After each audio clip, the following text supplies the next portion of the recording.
Merci d'avoir acclamé pour les musiciens. Est-ce qu'on peut acclamer pour Jésus? Est-ce que nous pouvons acclamer pour Jésus? Jésus, Jésus, Jésus. Gloire au Seigneur. Tu lèves tes deux mains, tu fermes tes yeux. Tu dis au Seigneur de te parler ce matin. Vas-y, élève ta voix, prie. Jésus, Jésus, Jésus, tu es élevé au-dessus de tout.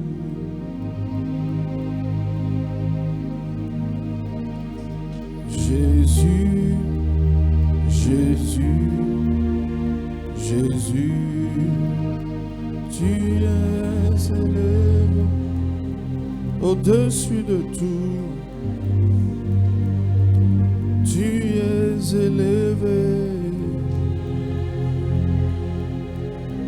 en ces lieux. Tu es élevé ce matin. Tu es élevé en ces lieux. Tu es exalté en ces lieux. Père, nous te remercions pour ce matin. Merci pour ce premier culte. Demandons que tu parles à la peuple. Utilise-moi comme un simple instrument afin de communiquer tes pensées dans mes pensées. Merci pour l'esprit de révélation et de connaissance qui repose sur moi. Merci parce que ton peuple sera édifié, ton nom sera glorifié, le diable sera horrifié. Au nom puissant de Jésus, par nos acclamations, nous te disons que nous t'aimons, que nous t'élevons ce matin. Bienvenue à ce premier culte. Salut au moins 4 personnes autour de toi, 4 personnes autour de toi. Souhaite la bienvenue à ce premier culte. Que Dieu vous bénisse. Que Dieu vous bénisse. Amen. Nous allons ouvrir nos Bibles dans le livre de Jean. Jean chapitre 3, le verset 1 à 3, et puis nous allons sauter pour lire le verset 7. Jean chapitre 3, le verset 1 à 3, et puis nous allons sauter pour lire le verset 7. Si tu l'as eu, tu dis Amen. Est-ce qu'on peut lire ensemble? 1, 2, go. Mais il y eut un homme d'entre les pharisiens nommé Nicodème, un chef des Juifs, qui vint lui auprès de Jésus de nuit et lui dit: Rabbi, nous savons que tu es un docteur venu de Dieu, car personne ne peut faire ces miracles que tu fais si Dieu n'est pas avec lui.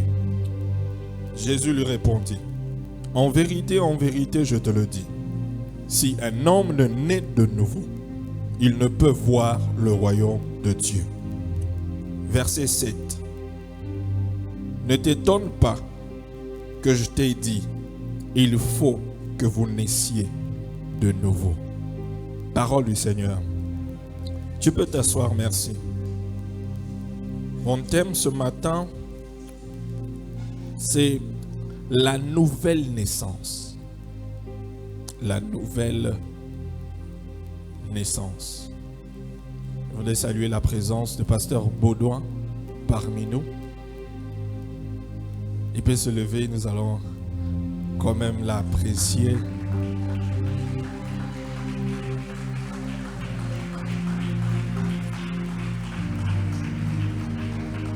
Merci beaucoup, bienvenue parmi nous.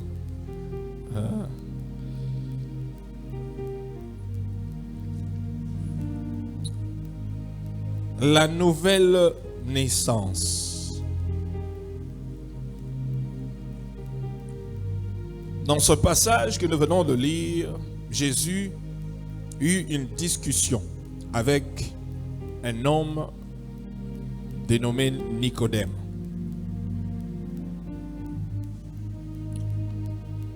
Nicodème est venu de nuit pour parler avec Jésus. Qui était Nicodème? Nicodème était un personnage très important dans la ville. La Bible dit que c'était un chef de Juifs. C'était un docteur d'Israël. C'était un chef dans les synagogues. Bref, Nicodème était quelqu'un de très important. Et Nicodème est venu chercher Jésus, mais il est venu le chercher pendant la nuit. Pourquoi pendant la nuit? Parce qu'il était quelqu'un de respecté et il ne voulait pas que les gens puissent voir qu'il est allé chercher Jésus. Et lorsque Nicodème parle avec Jésus, d'abord il reconnaît. Il dit qu'il n'y a personne qui peut faire ces choses si Dieu n'est avec lui. Il reconnaît que Dieu est avec Jésus et que c'est un véritable serviteur de Dieu. Et Jésus lui répond en disant que tu dois naître de nouveau. Tu dois naître de nouveau. Oui, tu es un chef dans des synagogues. Tu es un docteur en Israël, mais il y a quelque chose que tu ne connais pas, la nouvelle naissance.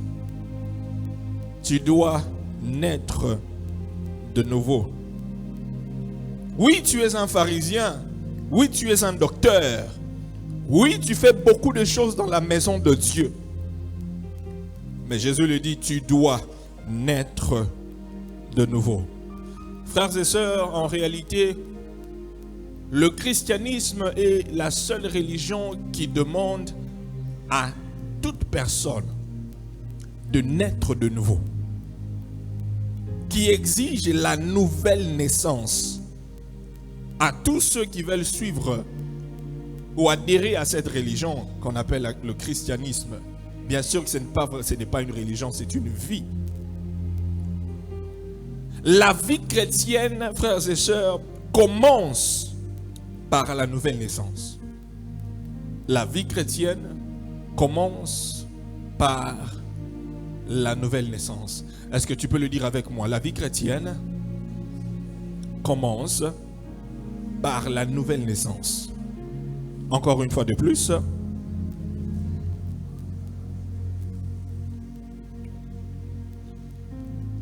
Alors, pour comprendre ce que signifie naître de nouveau, nous allons voir ce que naître de nouveau ne signifie pas. Avant de comprendre ce que signifie naître de nouveau, nous allons voir ce que naître de nouveau ne signifie pas. Est-ce que vous êtes prêts? On peut avancer? Hein? Premièrement, voici ce que naître de nouveau ne signifie pas. Jouer un rôle ou occuper une certaine position dans une église n'est pas la même chose que naître de nouveau. Jouer un rôle ou occuper une certaine position dans l'église n'est pas la même chose que naître de nouveau.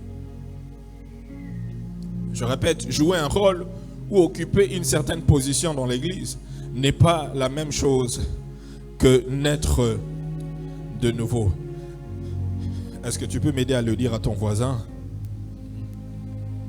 Tu dis à ton voisin, jouer un rôle ou occuper une position dans l'église n'est pas la même chose que naître de nouveau.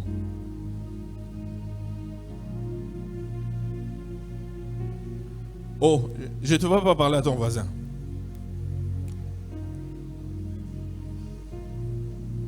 Hein? Ah, vous écrivez, hein? Ok, finissez d'écrire. Maintenant, ceux qui n'écrivent pas là, ils disent quoi?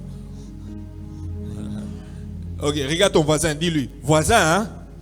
Jouer un rôle ou occuper une position dans l'église. Ce n'est pas la même chose que naître de nouveau. Nicodème avait une position dans les synagogues. En Israël, il avait un rôle. Il avait un titre. C'était un docteur. C'était quelqu'un de très important, de respectable. Quelqu'un que l'on respectait dans cette contrée-là. Mais Jésus lui dit que tu dois naître de nouveau malgré ton titre. Malgré le rôle que tu joues dans cette ville.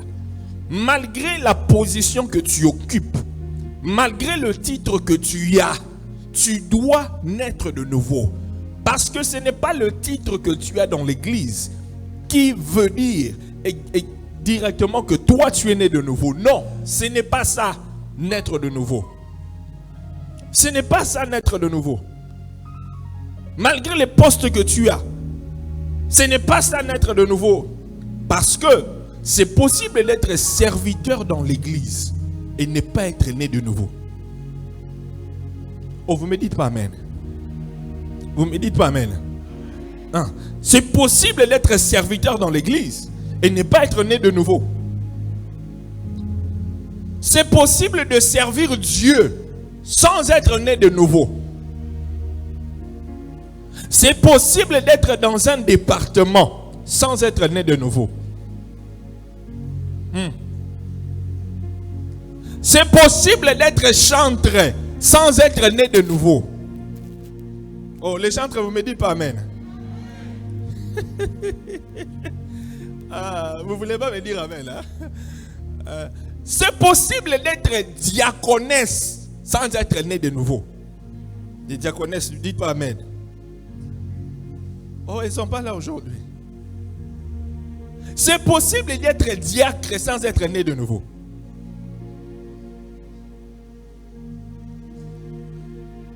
C'est possible même d'être ancien.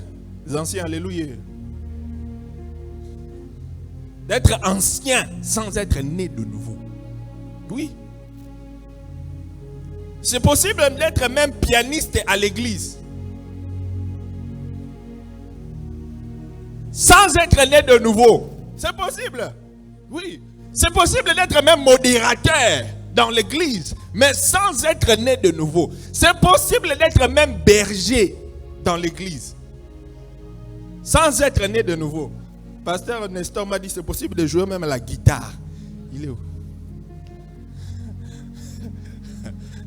C'est possible de faire tout ça pour Dieu, mais tu n'es pas né de nouveau.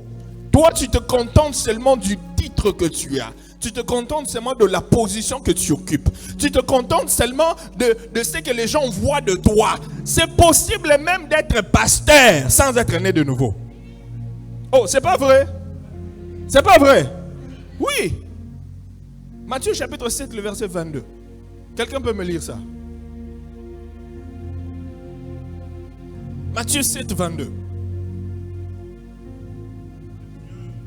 Ah, attendez le micro. Micro rapidement, technicien. On ne doit pas vous demander. Soyez souple, non? Matthieu chapitre 7. Le verset 22.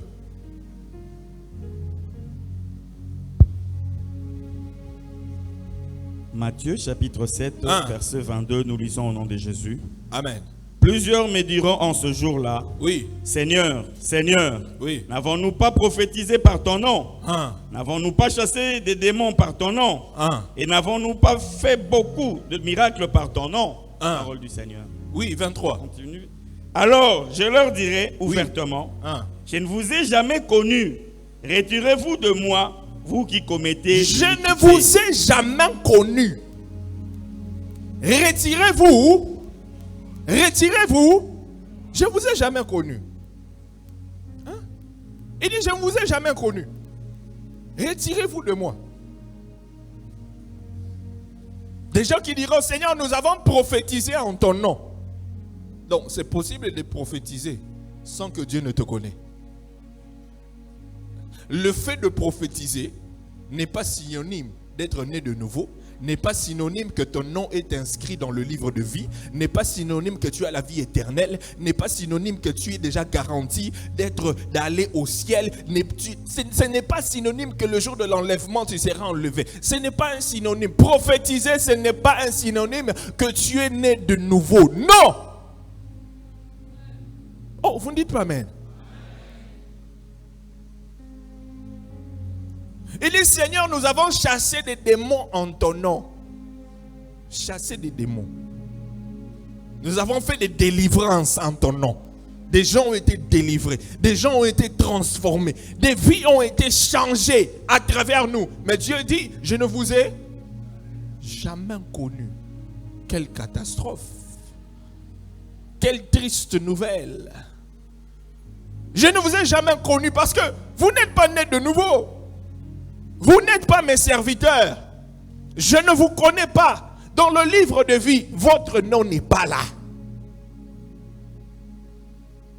C'est pourquoi tu dois naître de nouveau. Même si tu sers dans l'église, tu dois te rassurer que je suis né de nouveau. Vous savez, lorsqu'on regarde dans la ville à Kinshasa, vous allez voir, vous allez regarder certains hommes de Dieu, certains pasteurs, certains prophètes. Tu regardes leur vie, tu te demandes vraiment, est-ce que lui il est né de nouveau? Des fois je me questionne. Est-ce que cette personne est née de nouveau? Il est pasteur, il est prophète, il est docteur. Mais est-ce qu'il est vraiment né de nouveau? Parce que ce qu'il fait ne reflète pas réellement Jésus. Ne reflète pas Christ. Regarde ton voisin, dis-lui, voisin, tu dois naître de nouveau, hein?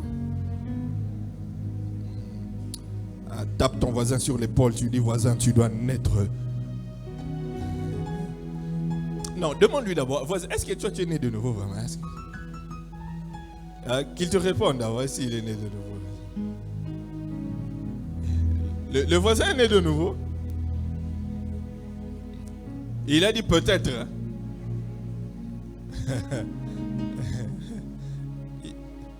Elle a dit oui. Ok. L'autre, elle a dit je ne sais pas tellement.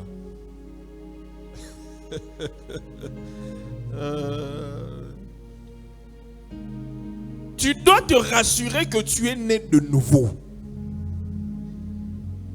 Tu dois te rassurer que tu es né de nouveau. Que tu es un enfant de Dieu.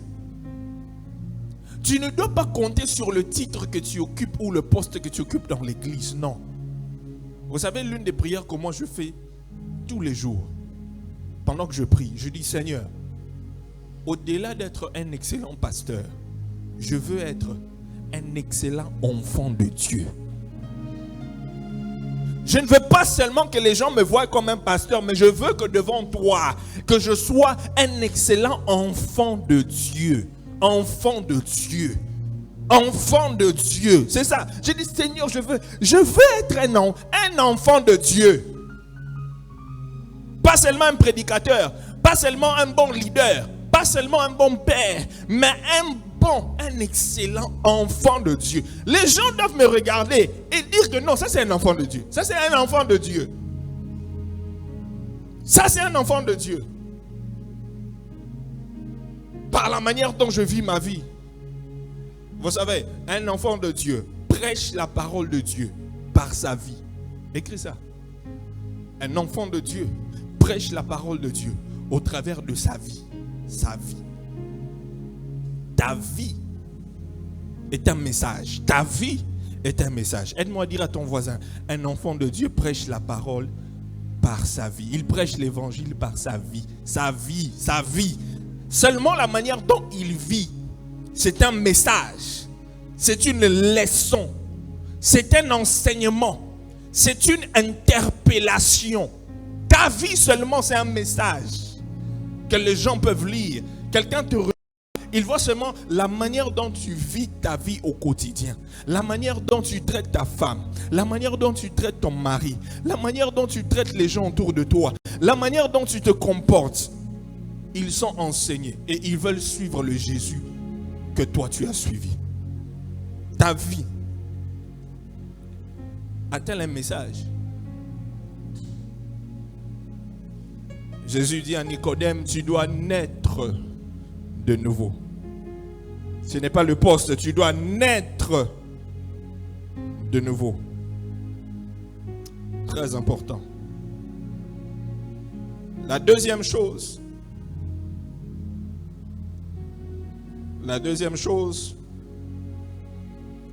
que naître de nouveau ne signifie pas.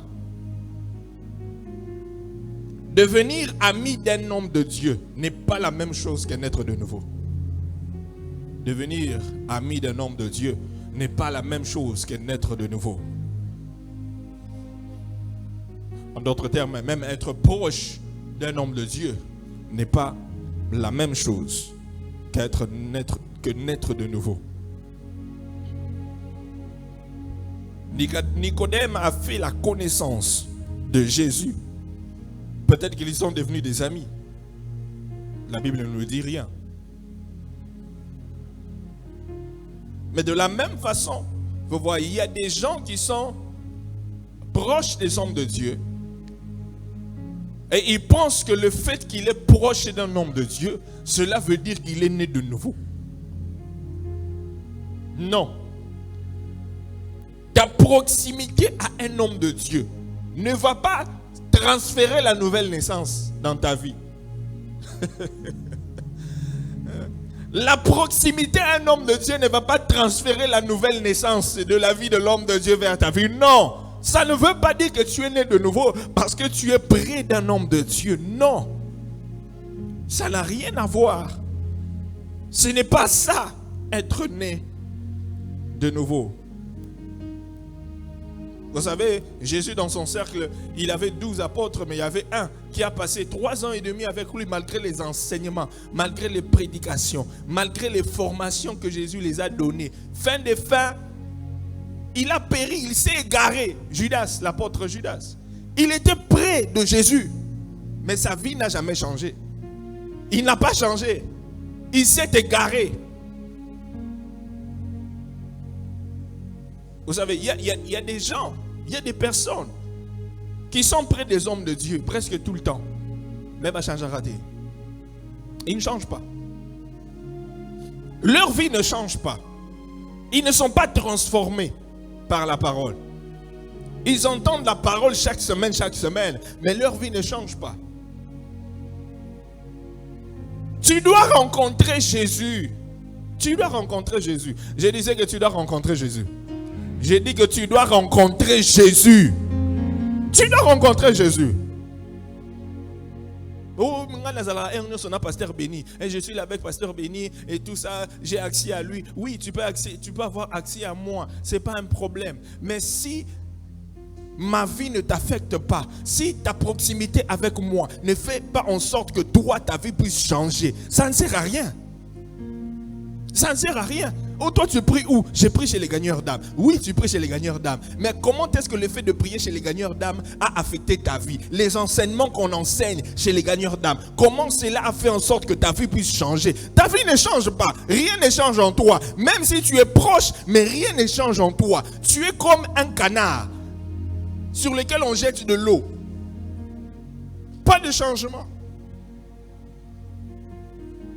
Mais tu penses que parce que tu es à côté d'un homme de Dieu, c'est déjà la garantie pour aller au ciel. Ce n'est pas une garantie d'aller au ciel. La proximité à un homme de Dieu, ce n'est pas une garantie pour aller au ciel. Dis à ton voisin, le fait d'être près d'un homme de Dieu, ce n'est pas une garantie pour aller au ciel. Dis à ton voisin, le fait d'être près d'un homme de Dieu, ce n'est pas une garantie d'aller au ciel. Ce n'est pas une garantie. Ce n'est pas une garantie que tu iras au ciel. Ce n'est pas une garantie. Tu dois rencontrer Jésus pour toi-même. Et Jésus doit transformer ta vie. Oui. Le salut est individuel. Le salut est individuel. Le salut est individuel. Oh, vous ne me dites pas amen, pourquoi? Je disais, le salut est individuel. Hein? Donc toi, tu as accès, tu appelles les hommes de Dieu n'importe quand tu as des problèmes et tout ça. Ils prient pour toi. Oui, ils peuvent prier pour toi. Mais toi-même là. Est-ce que Jésus d'abord, est-ce que tu as rencontré Jésus? As-tu rencontré Jésus réellement? Vous savez, la Bible dit, personne de ceux qui ont rencontré Jésus ne sont restés les mêmes. Personne de ceux qui ont rencontré Jésus ne sont restés les mêmes. Leurs vies ne sont pas restées les mêmes. Tu ne peux pas avoir rencontré Jésus et ta vie reste la même. Et tu continues à vivre tel que tu es en train. Non. Tu ne peux pas rencontrer Jésus et rester la même personne. Vous refusez de me donner amen pourquoi? Hein?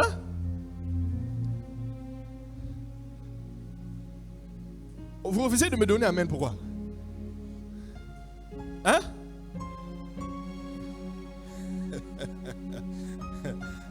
Tu ne peux pas rencontrer Jésus et ta vie reste la même. Donnez-moi un bon amen. Encore amen. Encore amen. Oui. Tu ne peux pas rencontrer Jésus, ta vie reste la même. Tu ne peux pas rencontrer Jésus et tu es toujours dans le péché, non. Là, il faut me dire que tu as rencontré Jésus de Mbandaka. Ce n'est pas Jésus de Nazareth. Oui. C'était peut-être Jésus de Nuance. Hein? Jésus de Nuance, c'est qui?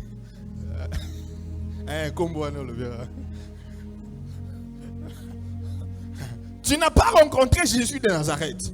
La femme samaritaine, lorsqu'elle a rencontré Jésus de Nazareth, elle était une femme qui avait une vie bizarre. Mais lorsqu'elle a rencontré Jésus, elle a su que celui-ci c'est le Fils de Dieu. C'est lui qu'on attendait. C'est le Messie qui est venu pour nous sauver, pour nous amener la vie éternelle, pour nous racheter du péché, pour que nous ne puissions pas aller en enfer. Elle a rencontré Jésus et la Bible dit, le même jour, sa vie a changé. Tu ne peux pas rencontrer Jésus et ta vie n'est pas bouleversée. À travers la femme samaritaine, la Bible dit, toute une ville a entendu parler de Jésus. Lorsque tu entends parler de Jésus, il y a un feu qui va bouillonner en toi et tu ne veux pas garder cette bonne nouvelle. Tu vas vouloir aller parler de tout le monde. Parler à tout le monde de ce que Jésus a fait dans ta vie. Je prie que Dieu puisse susciter des vrais chrétiens en ces lieux. Des personnes qui vont rencontrer réellement Jésus. Vous savez, une vie bouleversée va bouleverser son monde. Une personne qui a été transformée par Jésus va transformer les autres. Tu ne peux pas rencontrer Jésus et rester la même. Non.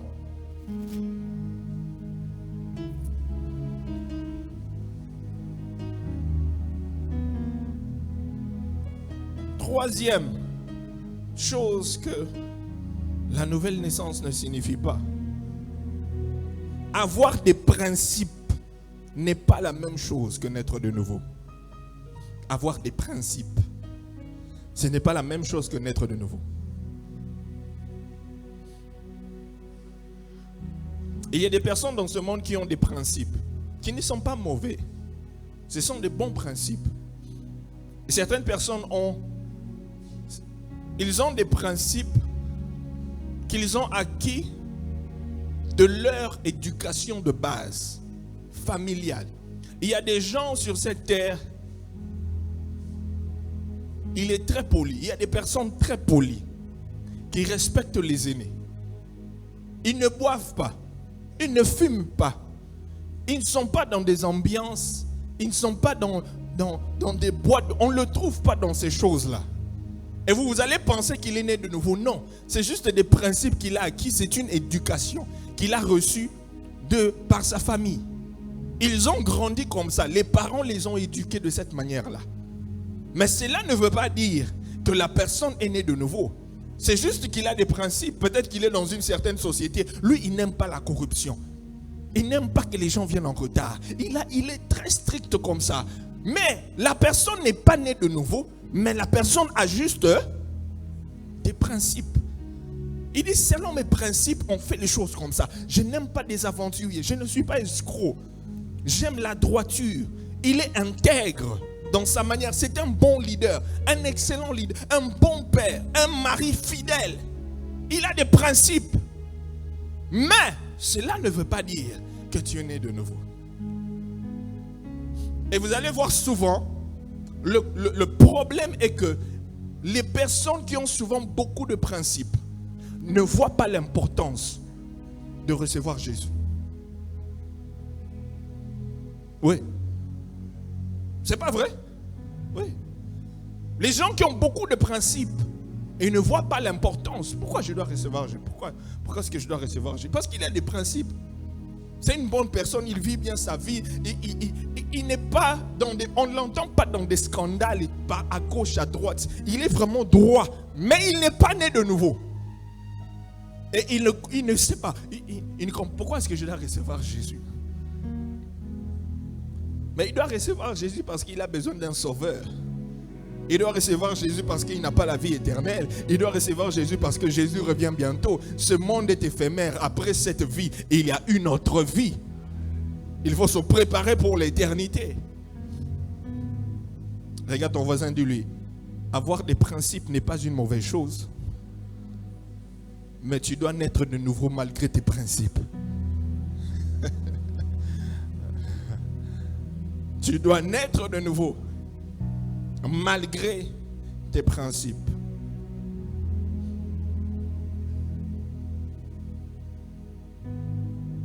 Je me rappelle une fois, je suis allé prêcher l'évangile quelque part, il y a quelques années. J'étais accompagné de 2 ou 3 personnes, des frères de l'église et tout ça. Alors on allait de porte à porte. On prêchait, on finit ici, on entre dans une autre porte, on prêche, on entre là-bas, on entre là-bas. Et alors, on arrive devant une parcelle, on toque, et quelqu'un ouvre, on entre. Et lorsqu'on entre dans la parcelle, je trouve des jeunes hommes, et qui disent, oh, tu veux quoi? J'ai dit, non, je viens, je voudrais partager une bonne nouvelle avec vous. Il dit, ah, ok. J'ai dit, est-ce que maman est là ou un responsable? Oh oui, maman est là. Ils ont appelé la maman. Maman est sortie, elle s'est tenue debout, et puis il y avait ces 2 grands garçons. Et j'ai commencé, elle dit, c'est quoi? J'ai dit, non, j'ai une bonne nouvelle à vous annoncer. C'est quoi la bonne nouvelle? J'ai commencé à parler de Jésus. J'ai commencé à parler, j'ai commencé à prêcher. J'ai prêché. Et pendant que je prêchais, elle m'a interrompu. Elle m'a dit, attends d'abord. Tu crois que les choses que tu es en train de me dire là, je n'ai jamais entendu parler de ça. Elle dit, d'ailleurs, il faut savoir, avant que toi tu sois né là, on m'avait déjà parlé de ça. Donc, je n'ai pas besoin de ce que tu me dis là. Je n'ai pas besoin d'entendre ça. Les gens de personnes, vous êtes des escrocs. J'ai dit, hé, moi. Elle dit, vous êtes des gens comme vous là, vous êtes des escrocs. Vous êtes des escrocs. Elle a commencé à m'insulter. Et puis là, j'étais seulement debout avec les frères de l'église. Napoli, je l'ai regardé.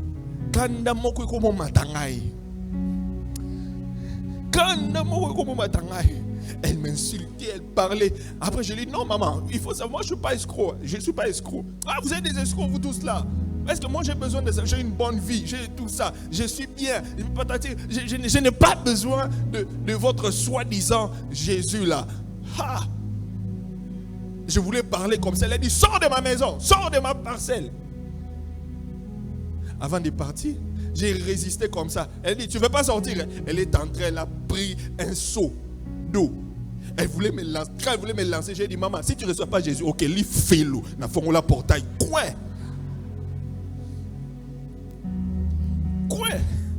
Avec les frères de l'église.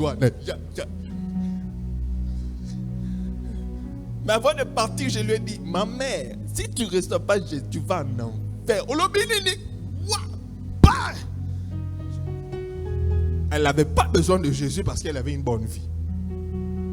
Elle avait ses principes. Ils pensent qu'ils n'ont pas besoin de Jésus. Quatrième point. Hein? Quatrième point. Nous parlons de la nouvelle naissance.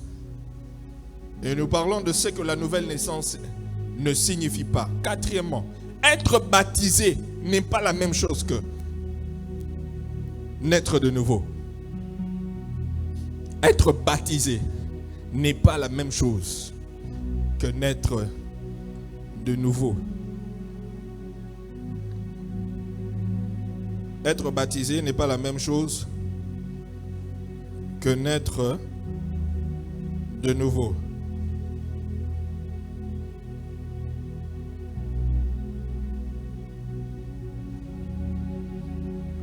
Le baptême n'est pas la même chose que naître de nouveau. Le baptême n'est pas la même chose que naître de nouveau. Hein? Souvent, lorsque nous abordons des gens pour leur parler de Jésus, et vous leur demandez, est-ce que tu as déjà reçu Jésus? Ils disent, non, nous avons déjà baptême. J'ai déjà été baptisé. Et les gens ont la confusion. Ils pensent que le baptême, c'est être naître de nouveau. Non.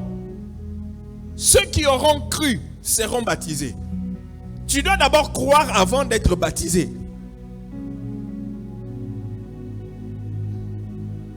J'ai dit ceci, tu dois d'abord croire avant d'être baptisé. C'est ça. Parce que nous avons différentes sortes de baptêmes. Il y a des gens qui ont reçu des gouttes d'eau. Hein? Lorsqu'ils étaient des enfants, ils ont reçu des gouttes d'eau sur la tête. Ce n'est pas ça le baptême. Le baptême baptiso, du grec baptiso, plonger dans. On doit te plonger dans. On te plonge dans. Cela veut dire quoi? Tu meurs avec Christ, tu ressuscites avec lui. C'est ça le baptême. C'est ça le baptême. Mais le baptême, ce n'est pas la même chose qu'être né de nouveau. Le baptême, c'est un signe extérieur de ce qui s'est passé à l'intérieur. Écris ça. C'est un signe extérieur de ce qui s'est passé à l'intérieur de toi. C'est un signe extérieur de ce qui s'est passé à l'intérieur. Qu'est-ce qui s'est passé à l'intérieur de toi? Tu as reçu Jésus comme Seigneur et Sauveur. Les gens qui te connaissaient avant ne savent pas que tu as reçu Jésus. Ils ne savent pas, ils ne peuvent pas voir ce qui s'est passé dans ton cœur. Alors, tu te fais baptiser comme signe pour montrer que moi, je suis totalement en Christ. Je meurs avec Christ et je ressuscite avec Christ. Voici le signe, je vous montre que moi, désormais, je suis disciple de Jésus. C'est ça. C'est un signe. Mais comment tu veux nous montrer un signe de quelque chose qui ne s'est pas passé en toi? Si rien ne s'est passé en toi, quel signe? Tu dois naître de nouveau. J'ai dit, tu dois naître de nouveau. C'est important. Quatrième point. Cinquième. Naître d'une famille chrétienne n'est pas la même chose que naître de nouveau. Naître d'une famille chrétienne n'est pas la même chose que naître de nouveau. C'est pas la même chose. Oh non, moi je suis né dans une famille chrétienne. On a grandi à l'église. Je venais à l'église. On sert Dieu à l'église. Oh non, mon père, je suis fils de pasteur. Je suis fille de pasteur. Et mon oncle est pasteur. Mon grand frère est pasteur. Mon cousin est pasteur. Dans notre famille, nous sommes une famille chrétienne. Non, cela ne veut pas dire que toi tu es né de nouveau. Ça ne veut pas dire que tu es né de nouveau. Tu dois prendre une décision personnelle de suivre Jésus. Tu dois prendre une décision personnelle de suivre Jésus.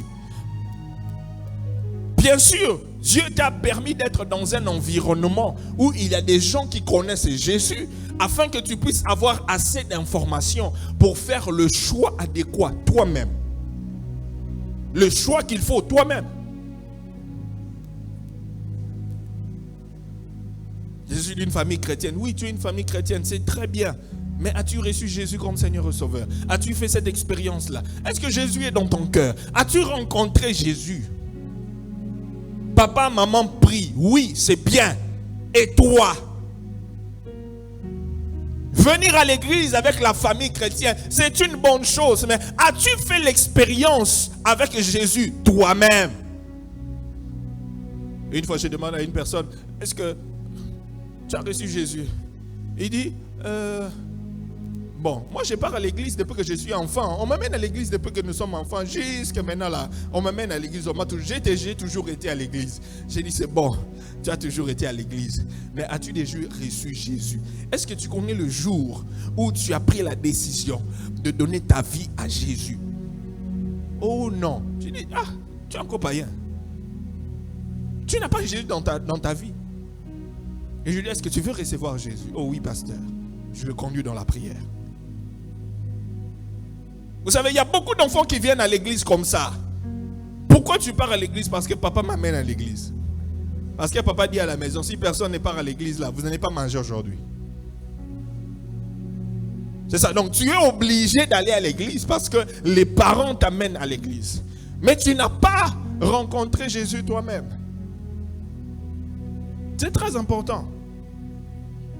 Même moi, en tant que fils de pasteur, j'ai grandi dans une famille chrétienne.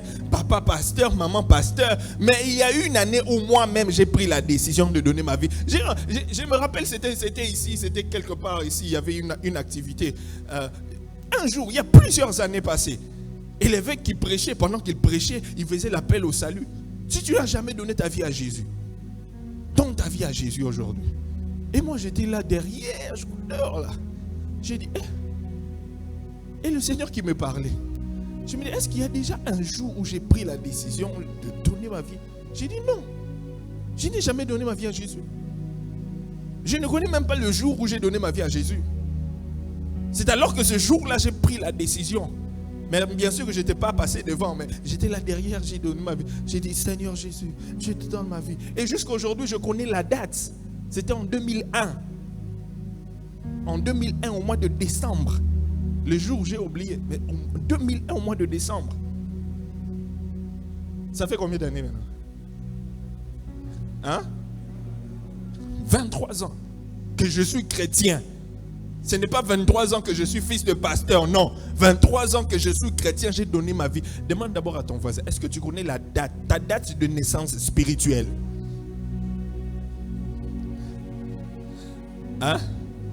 Demande à ton voisin, est-ce que tu connais ta date? Quelle est ta date de naissance spirituelle? Est-ce que tu connais au moins l'année? Ou même le mois peut-être? Peut-être le jour, ça peut faire plusieurs années. Est-ce que tu connais au moins l'année où tu as donné ta vie à Jésus? Est-ce que ta date de naissance là, quand tu fêtes chaque année physique là, ou le jour où tu es venu sur terre, tu ne peux pas oublier. L'année aussi tu as donné ta vie, tu ne peux pas oublier. Si tu ne te rappelles pas le jour où tu as donné ta vie à Jésus, où tu as pris la décision, ça veut dire que tu n'as jamais donné ta vie à Jésus. Et tu es en danger, hein? tu es en danger. Donc, si tu es là ce matin, tu ne te rappelles pas le jour où tu as donné ta vie à Jésus, où tu as fait la prière là, Seigneur, je te donne ma vie, je te donne deviens le sauveur, je m'abonne. Tu ne sais pas le jour où tu as fait. Mon frère, tu es en danger, tu es en danger. Tu es vraiment en danger. Après ce message, je vais faire l'appel et tu vas prier avec moi, tu vas recevoir Jésus. Oui, tu vas recevoir Jésus. Nous rendons grâce à Dieu parce que durant tout ce mois évangélique, beaucoup de gens ont donné leur vie à Jésus ici. Beaucoup. Nous avions eu plusieurs personnes qui ont donné leur vie à Jésus. Et c'est plus au deuxième culte. Oui. Tu as encore la chance. Hein? Ouais, tu vois. Tu as encore la chance. Quantième point. Maintenant, je dois vous donner quel point? 6e ou 7e? 6e point que je dois vous donner. Ok. Donner de l'argent à l'église n'est pas la même chose que naître de nouveau. Donner de l'argent à l'église n'est pas la même chose que naître de nouveau.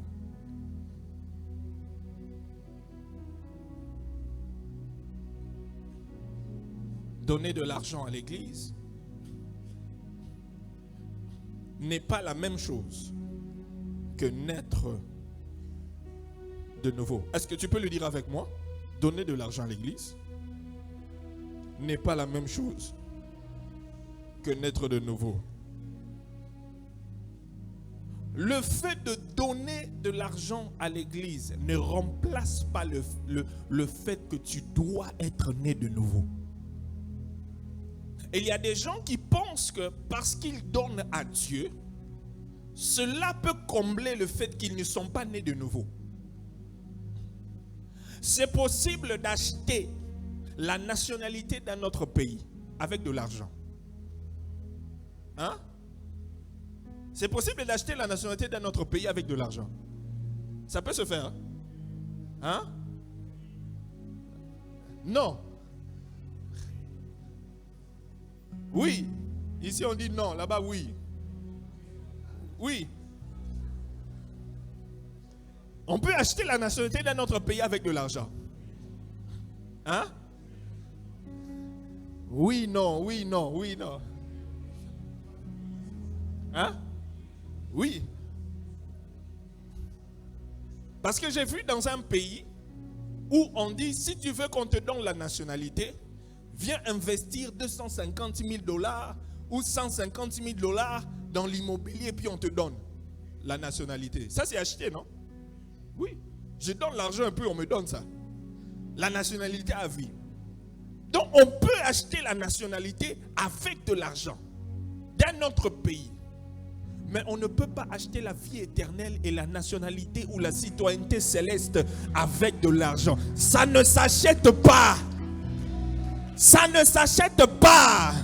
La Bible dit à tous ceux qui l'ont reçu, à ceux qui croient en son nom, il leur a donné le pouvoir de devenir enfants de Dieu, lesquels sont nés pas de désir de la chair, mais de l'esprit. Tu ne deviens pas enfant de Dieu parce que tu as donné l'argent à l'église. Tu ne deviens pas enfant de Dieu parce que tu es partenaire. Tu ne deviens pas enfant de Dieu parce que tu fais des offrandes. Mais tu deviens enfant de Dieu parce que tu as reconnu que tu es un pécheur. Tu es un pécheur. Tu es un pécheur condamné à mourir et que tu as besoin d'un sauveur. Et que tu crois que Jésus-Christ, le Fils de Dieu, a quitté le ciel et est venu sur terre. Il est mort pour toi à la croix. Il a donné son sang pour toi. Il a donné son corps pour toi et tu l'acceptes, tu crois qu'il est le sauveur de l'humanité. Et c'est alors que tu deviens enfant de Dieu. Est-ce que les enfants de Dieu peuvent célébrer le sacrifice que Jésus a fait à la croix? J'ai parlé des enfants de Dieu. J'ai parlé des enfants de Dieu. J'ai parlé des enfants de Dieu.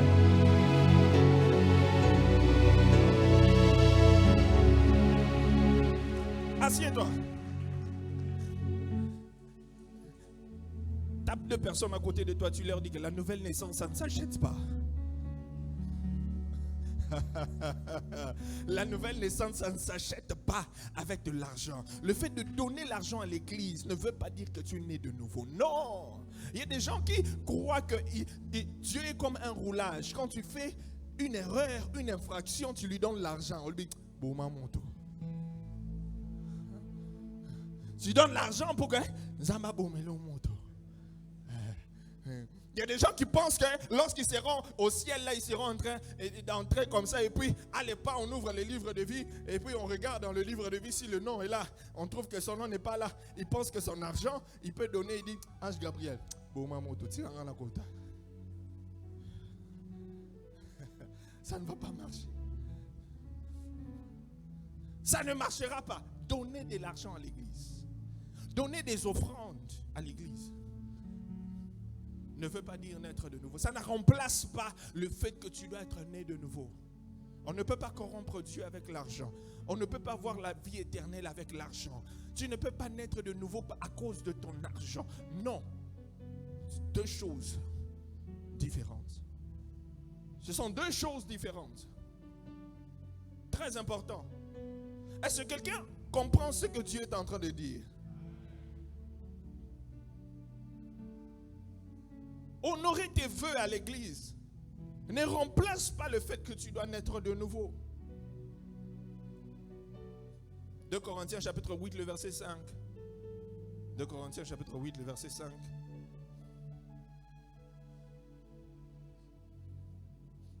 « 2 Corinthiens chapitre 8, le verset 5.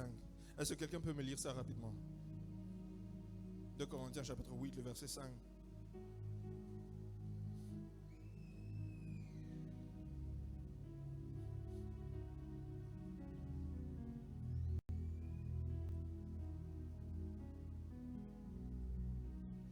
2 Corinthiens chapitre 8, verset 5, nous lisons au nom de Jésus. Et non seulement ils ont contribué comme nous l'espérions, mais ils se sont d'abord donnés eux-mêmes au Seigneur, puis à nous par la volonté de Dieu. » Répète encore, répète encore. Et non seulement ils ont contribué comme nous l'espérions. Attends là. Non seulement ils ont fait quoi? Donc ils ont donné leur argent. Ça c'est Paul qui est en train de parler. Il parle des chrétiens de la Macédoine qui étaient des gens qui n'avaient pas assez d'argent. Mais lorsqu'ils ont fait un appel, ils ont donné. Continue. Mais ils se sont d'abord donnés eux-mêmes au Seigneur. C'est ça le plus important. Ils se sont donnés d'abord eux-mêmes. Ils se sont donnés d'abord eux-mêmes, avant de donner les biens au Seigneur. Leur vie était déjà un don au Seigneur. Amen. Il y a des gens qui se contentent seulement à donner au Seigneur leur argent, mais ils ne donnent pas à Dieu leur vie. Ne te contente pas seulement de donner ton argent au Seigneur, mais donne-toi toi-même au Seigneur. J'ai dit donne-toi toi-même au Seigneur. Donne-toi toi-même au Seigneur. Parce que ce qui importe au Seigneur, ce n'est pas ce que tu lui donnes.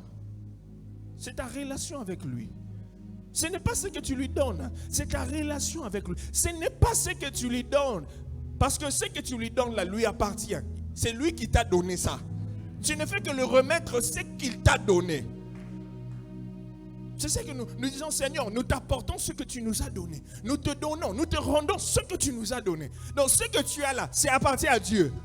Mais ce que Dieu s'intéresse, c'est ta vie. Tu dois d'abord te donner ta vie. Tu dois te donner ta vie comme un sacrifice vivant. Un sacrifice vivant. D'abord ta vie avant ton argent. Il y a des gens qui pensent que non, je peux donner au Seigneur et vivre dans le péché. Je vis dans le péché, je vis dans l'impudicité, je vis dans toutes sortes de vies. Je suis dans le monde. Mais seulement si je donne à Dieu, Dieu va agréer et Dieu va me bénir. Non! Ton offrande ne sera pas agréée si ta vie n'est pas en ordre avec Dieu. Voici un principe très important. Tu peux écrire ça. La qualité de ta vie affecte la qualité de ton offrande. La qualité de ta vie affecte la qualité de ton offrande. La qualité de ta vie affecte la qualité de ton offrande. La manière dont tu vis ta vie va affecter l'odeur de ton offrande. L'offrande de Caïn a été rejetée, l'offrande d'Abel a été acceptée. Lorsque ton offrande monte vers le Seigneur là, c'est quelle odeur?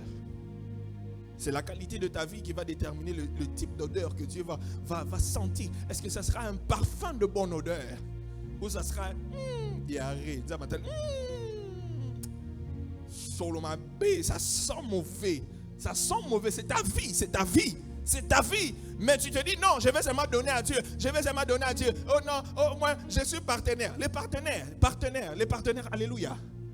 Les partenaires, alléluia. PPC est nouveau partenaire. Ce n'est pas seulement, ne pensez pas que votre argent, ça remplace le fait que vous devez marcher dans l'intégrité, que vous devez marcher dans la sanctification, que vous devez craindre Dieu. Ne pensez pas seulement parce que vous donnez au Seigneur et c'est fini. Et c'est bon, Dieu va vous bénir. Dieu ne va pas vous bénir, mais vous devez vous rassurer que vous craignez Dieu également, que votre vie est en ordre avec Dieu. Ceci ne s'applique pas seulement aux partenaires, mais à toute personne qui est censée donner à Dieu. À tout chrétien. Est-ce que vous m'entendez? Vous m'entendez? Oui. au-delà de donner au Seigneur, donnez-vous vous-même à Dieu. Donnez votre cœur à Dieu. Donnez votre vie à Dieu. Tu dois naître de nouveau afin d'hériter la vie éternelle et être sûr que lorsque Jésus reviendra au son de la trompette, que tu sois parmi les personnes qui seront enlevées. Pour aujourd'hui, je m'arrête là. Que l'Éternel vous bénisse.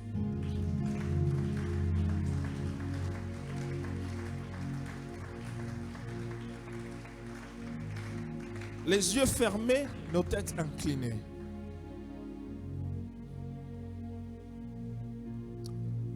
Tu as entendu Dieu te parler. Je vais faire 2 ou 3 appels. Le premier appel, ce sera si tu n'as jamais donné ta vie à Jésus. Tu n'as jamais donné ta vie à Jésus.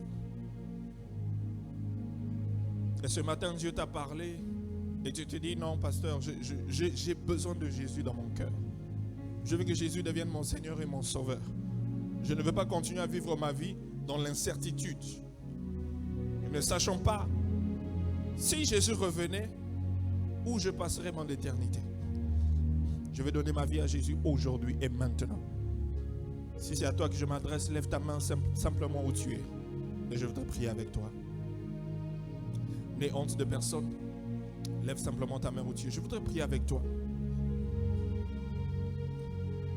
Je voudrais prier avec toi et pour toi.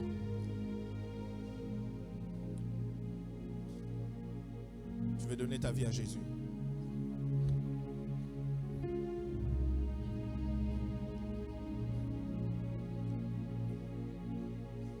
Deuxième appel, si tu es là, tu dis, pasteur, j'ai rétrogradé, je suis rentré dans le monde. Je suis allé loin de Dieu comme le fils prodigue, mais ce matin, je voudrais revenir à mon Père. Je voudrais réparer ma relation avec Jésus. Je voudrais réparer mon intimité avec le Seigneur. Je voudrais rentrer au bas de la croix. Je voudrais prier pour toi. Lève simplement ta main où tu es. Et je voudrais prier pour toi. Les hontes de personne, c'est ta relation avec le Seigneur.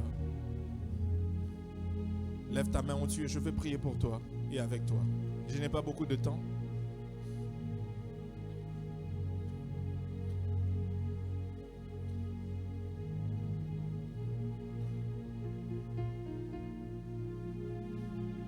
S'il n'y a personne, tu te lèves où tu es. Lève-toi où tu es. Lève-toi où tu es.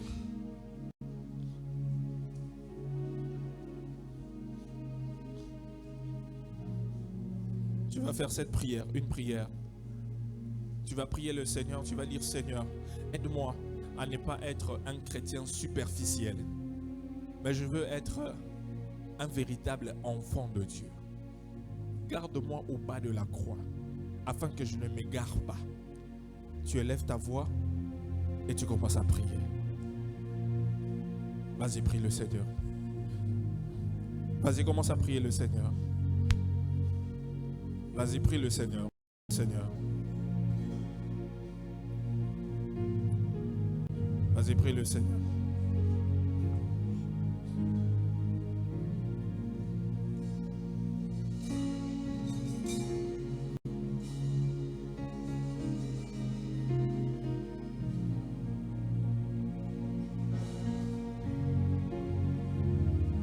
Prie le Seigneur. Tu dis, Seigneur, garde-moi de m'égarer.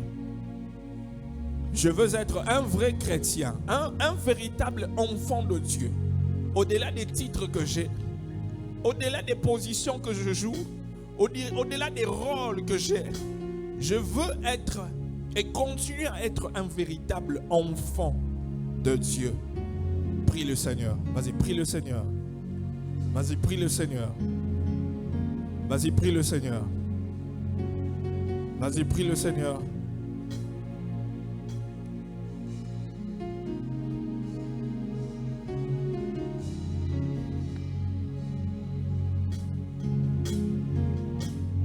Prie le Seigneur.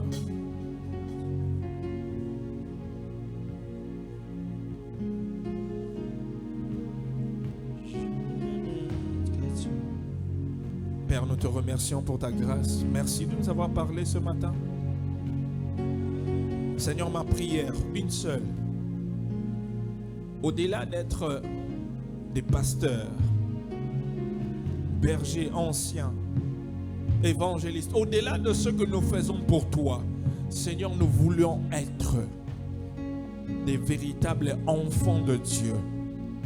Tu dis dans ta parole à tous ceux qui l'ont reçu, à ceux qui croient en toi, tu nous as donné le pouvoir de devenir enfants de Dieu. Seigneur, je veux que tu gardes chaque personne qui a entendu ce message ce matin.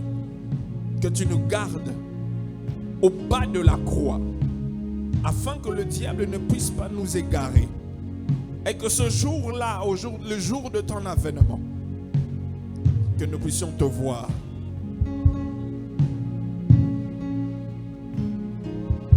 Protège ton peuple loin de la séduction du diable. Seigneur, je prie que nos vies soient des messages pour ceux qui ne te connaissent pas. Que nos vies soient des messages, des livres que ceux qui ne te connaissent pas peuvent lire et puissent venir et donner leur vie à Jésus. Nous te bénissons pour tout. Par nos acclamations, nous te rendons grâce.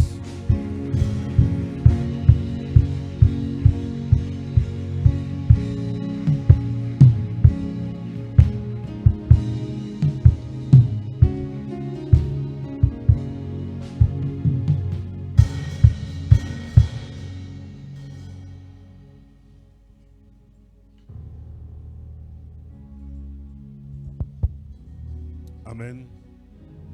Acclamons le Seigneur.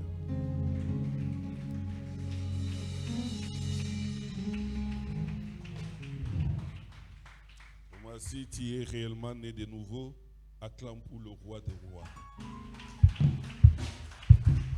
Gloire à l'Éternel. Voilà. Gloire au Seigneur. Bien-aimés, nous allons arracher encore des bénédictions, parce que nous venons d'être bénis par la parole. Nous allons offrir à l'Éternel ce qu'il a mis entre nos mains. Dans notre communauté, les gagnants d'âme, nous offrons à l'Éternel dans les enveloppes. Si vous avez oublié de prendre l'enveloppe à l'entrée, levez votre main.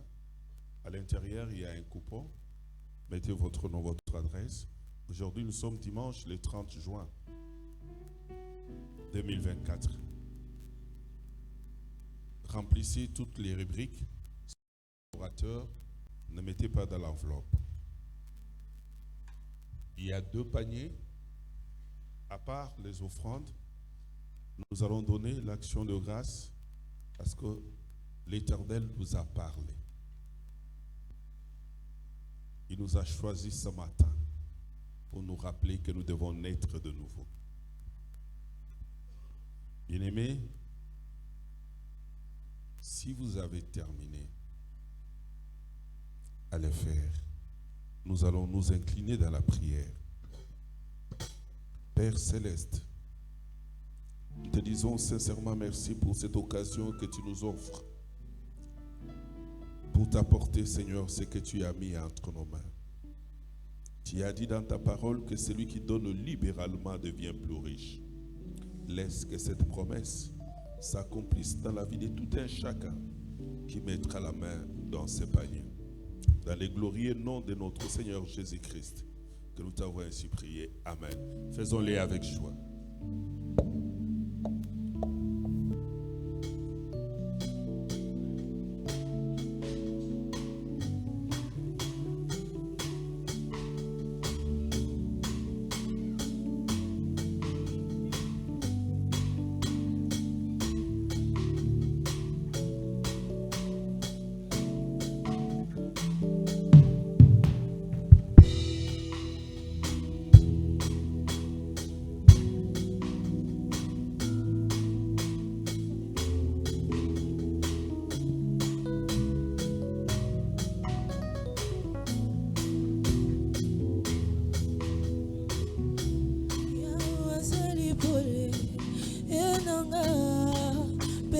bekubikananga ngai nakubanga anani lisusu awana se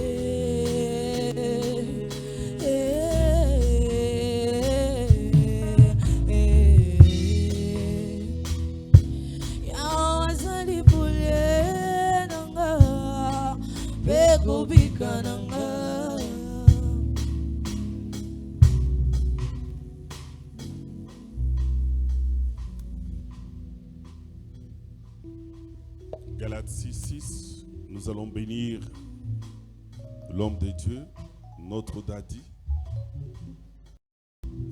Faisons-les avec joie pour la gloire du Seigneur. Galates 6:6.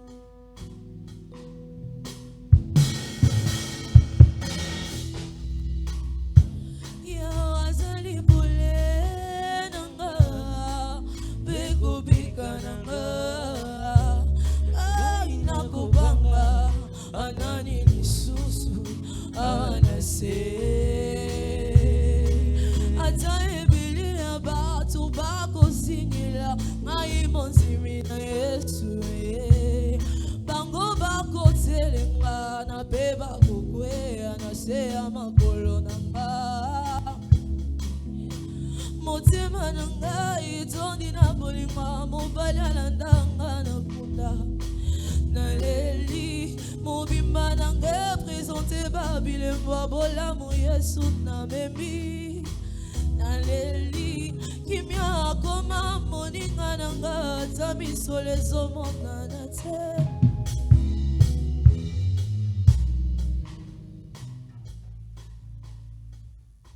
Amen. Hein?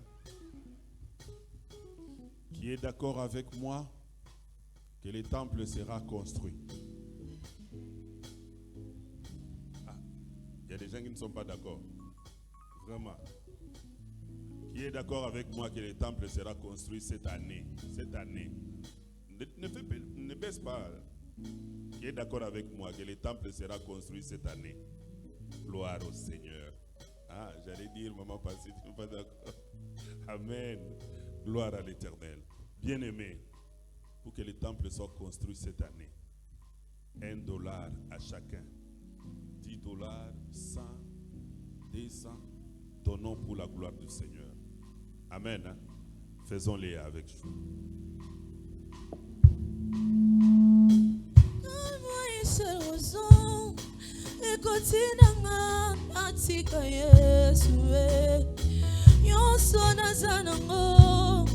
Boye byango bien isabona ye yango na kotinga maye kofekisa te bona kotima te motema nanga etondi na bolingo mobali alandanga na kunda naleli mobimba nanga présente babile mbola mu Yesu na memi naleli kimya koma moninga nanga tamisole zomona na te.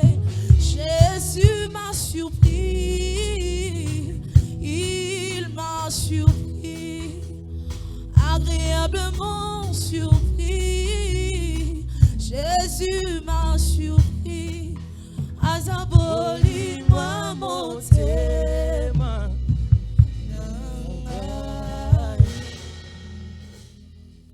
Amen. Hein? Comme je ne vois pas les deux sœurs qui ont l'habitude de faire les communiqués. Ah bon, tu es allé là derrière. Ok, nous allons suivre les communiqués de l'Église. Pendant qu'elle avance, nous acclamons le Seigneur.